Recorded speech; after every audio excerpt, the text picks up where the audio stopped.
टननना टननना टननना टननना ऊधम। चिड़ी से वार्तालाप।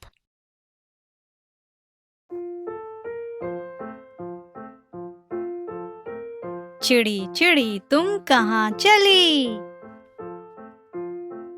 दाना लेने दूर में उड़ी। चिड़ी चिड़ी तुम रहती कहाँ हो? घोंसला जो पत्तों में छिपा हो। चिड़ी चिड़ी ये झुंड तुम्हारा कब लौटेगा? जब सूर्य सिमट क्षितिज में जा छिपेगा, तब पंख ओढ़ स्वप्न लोक में मैं चली जाऊंगी। उदित भानु से दीप्त नभ में ची ची कर फिर उड़ जाऊंगी।